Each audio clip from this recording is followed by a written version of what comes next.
can't tell if Detective Burke is working hard or hardly working. But either way, she getting on my goddamn nerves. This is Recap with May's two thoughts on episode 7 of Raising Kanan.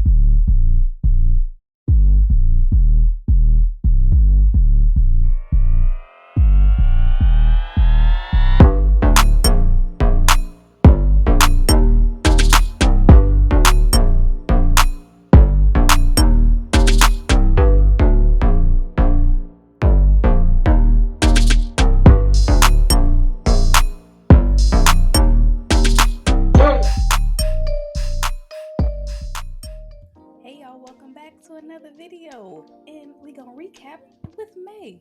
And in today's video, I want to get into this episode 7 of Raising Kanan. I don't want to call it a shit show yet, but it's starting to get on my nerves. But before we do all that, I would like for y'all to subscribe if you haven't already.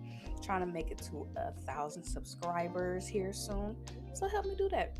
Now let's get into it. Now, Detective Burke is getting on my last nerve because, bitch, how you go from you trying to find the person who shot your partner?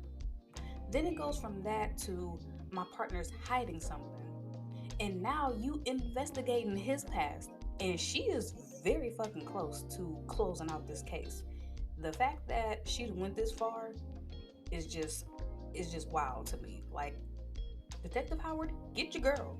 Cause she is on you. She is like a dog with a bone. She is on your ass. Now, if that ain't enough, my first thought is all these siblings, Raquel, Marvin, and Lulu, they all are fucking up. And I feel like this shit is about to come to a head because first of all with Raquel, she's like trying to keep Unique and Warrell in this little box so she can keep their eye on them. But Unique is not dumb. Like, he's fucking smart as hell. And the fact that he has already made the connection of Marvin working with the Italians is not gonna be good. Then Raquel don't know who to fucking trust because Detective Howard done told her, oh, turns out Scrap wasn't snitching. Now she thinks it's Symphony. And I don't blame Symphony for trying to get the fuck away from her ass. She's mm-mm. And then what is she thinking of trying to make this little side deal with this other dude? Like, Raquel, you doing too much. Like, you're doing just way too much, girl. Then you got Marvin. I'm trying to figure out why is Marvin just so stuck on this white woman. Like, okay, she snitched on you. Like, we got 3 episodes left of this season. What the fuck is the deal with this white woman? Then you hire the Italian dudes. I don't know why old boy took the other old boy with him with the big nose to go shoot this bitch. They foil the whole fucking plot. Like, I'm just like, oh my gosh, this is turning into a shit show because you already know they gonna blame Marvin for that shit. The fucking son died. They are absolutely gonna kill Marvin. They gonna try to kill that nigga. And then on top of that, Unique knows that Marvin hired them. It's about to be all bad for Marvin, and I can't even blame him. But I am sort of hoping that he at least get the draws of the anger management lady. Like, he got to get these draws. I'm rooting for him to get the draws before he die because they coming after his ass. Then Lulu's starting to piss me off too because Raquel was right. You don't know what the fuck you're doing with this record company. You go into it thinking you about to be the money man. Crown is playing him to the left. And you mean to tell me out of all this time that he been giving Crown money, he don't know where the money is fucking going to? He don't know that Crown is in debt to these Jamaicans?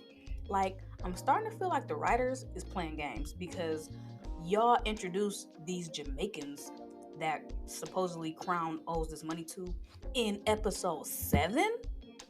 My nigga, episode 7? Y'all introduced this a whole new subplot to a subplot in episode 7. This is what y'all really doing? The writers is really just saying, fuck it. We don't just add some shit in there, filler, just to fill the time. Because that's how I feel. Like, Lulu, at this point, I feel like Lulu could have just started a whole different record label and not even have to deal with Crown. Like, or at least buy Crown out. Why is that not an option? Why is that not an option? Like, Lulu, Oh, he really makes it hard for me to root for him because you are doing like you really just doing stupid shit. You killed Crown, and now all of a sudden these Jamaicans just pop up. Of course, right? Of course. But it's like at least he got the draws. At least he did get the draws from old girl Ziza. And her acting, mm, it's a little shaky for me some scenes, but whatever. I don't really have too much to say about Jukebox this episode, except for her just still drawing out this whole love story that she's sad. It was good to see that her girlfriend's dad was not blaming her, and he actually loves that she made his daughter happy. So I'm glad he is divorcing that white racist lady. But I'm wondering, what does Detective Howard want to talk to him about? How is this connecting to Detective Burke? Where is we about to go with this?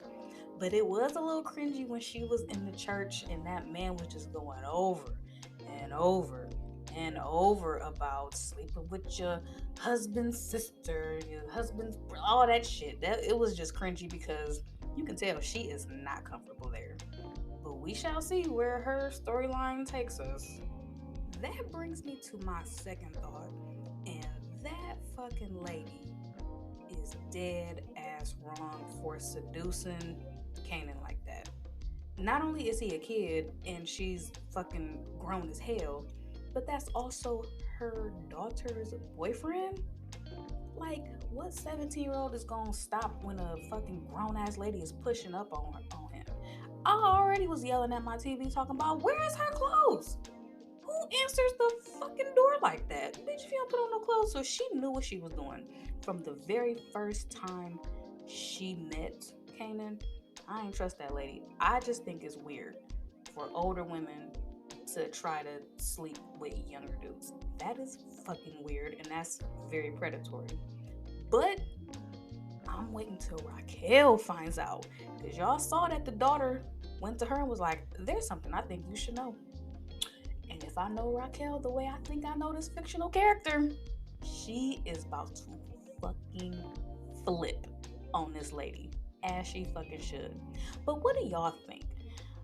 Was, you know, I'm still pissed off about this whole Jamaicans coming out of thin air subplot. I'm still pissed off about it, but what do y'all think? Y'all know I get to ranting and raving about little stuff that gets on my nerves with these shows, but I'm like, we are in episode 7 of a 10 episode season. This ain't the time to be introducing new characters. Like, I got ADHD. I can't focus when y'all be adding all these extra stupid characters. But what do y'all think?